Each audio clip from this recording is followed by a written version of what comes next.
Welcome to Summerest, a beautiful city located in the nation of Astromeria. An amazing place to relax and enjoy yourself. This city is well known for its beverages, so why not visit our winery and try one of our many types of wine? Or maybe have a swim in Merrow Bay and learn about its unique wildlife. And if you want something more casual, you can visit the restaurants and pubs scattered around the city and have a chat with the locals. I'm sure you'll have a pleasant time. But of course, a proper tour of Summerest wouldn't be completed without visiting the magnificent castle where the royal family resides. This stunning building stands at a magnificent 170 meters of height, and it has more than 30 rooms. As previously mentioned, the castle was built for the royal family as a show of gratitude for their efforts in keeping the peace. Fortunately, we got to speak to the beautiful ruler of this nation, the Duchess, Lunna. So, Your Highness, would you kindly tell us more about the nation and your part in keeping the peace? Hello. First of all, thank you for giving me the opportunity to speak on this topic. You can say I have an important part in keeping the peace. After all, it is my responsibility to keep people in line. But the truth is that the people and their respect for our great nation is what really keeps it. Come in.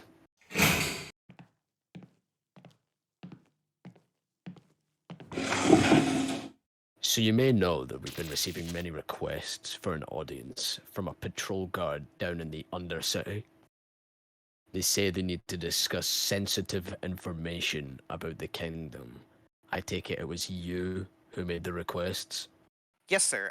Usually, we don't accept requests like these, but since you sent so many, even ignoring the established protocol for these types of situations, we assumed this would be of great importance and decided to let you come for an audience. So, I hope this isn't going to be just a big waste of my time. No, of course not, sir. Good. So what's so important then? Come on, speak up. I don't have all day. Right. Um, sir, as you know, the Undercity is where most of the night species reside. And for a lot of my time there, I've heard many stories from them, many of which are clear lies that can be unproven with basic evidence, of course. But there was one which really stood out from the others. One that seemingly had no books proving it was real, but none proving it was fake either. The claim that long ago, when the nations were still separate, there was never any talk about them joining through peace, like we have been taught in school, of course. Instead, they say, there was a war. One started by our nation with the intention of wiping the other nations to annex their territory and subjugate their people. They also claim that after the war, efforts were put in to make people forget about the war and think that the nations joined together as a mutual agreement of peace. They also explained that the Night Nation was one of the few that didn't back down, even if they had lost the war. The Night Beings still wanted to remember what had happened, so they say that in response, our nation pushed them deep into the Undercity and made their living conditions terrible, so that they would be discouraged from spreading the truth. At first, I thought this was just one of their lies, but the more time I spent down there, the more I would hear this story over and over again, until one day, when I was visiting the royal palace, I decided to look into the past of our nation, and to my surprise, there was next to nothing. There was no mention of the peace treaty, there were no records about it, no documents, no files, no books, nothing.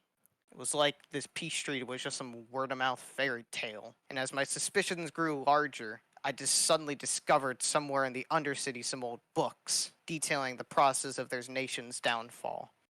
I actually brought one of these books today so I could show you.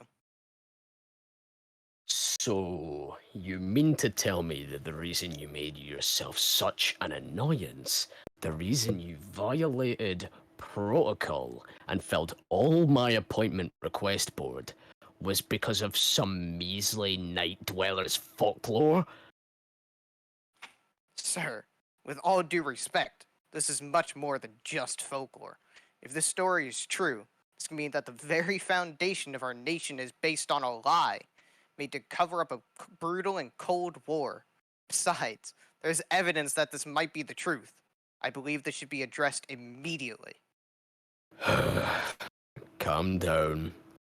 First, there isn't enough evidence to support this theory. And second, it's illogical to address this to anyone without a proper investigation.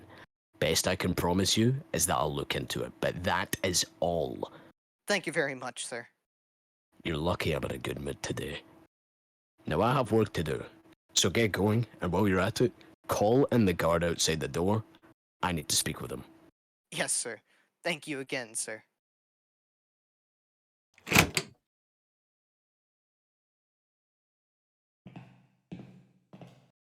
You called me, sir? Yes. I need you to send the patrol guard who just left to the sorcerer on the next floor. Have him erase his memory about anything related to the Undercity, its people, and their culture, and also about the conversation we had just a moment ago. Then assign him to a different sector of the kingdom, as far away from the Undercity as possible. Yes, sir. Should I assign a new patrol guard to his current position? Yes, and make sure this one dislikes the Night Dwellers as much as possible. Sir, what would be the logic of putting someone who hates the night people working where they live? Pretty simple. If those tiny, miserable beasts are getting beaten to a pulp, then they won't be able to tell their little stories. You have orders, so go. Yes, sir. I'll be on my way. And you better not let any of this get to the Senate or the Duchess. Understood? Yes, sir.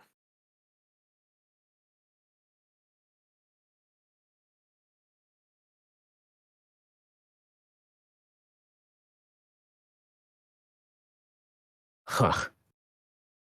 Pathetic.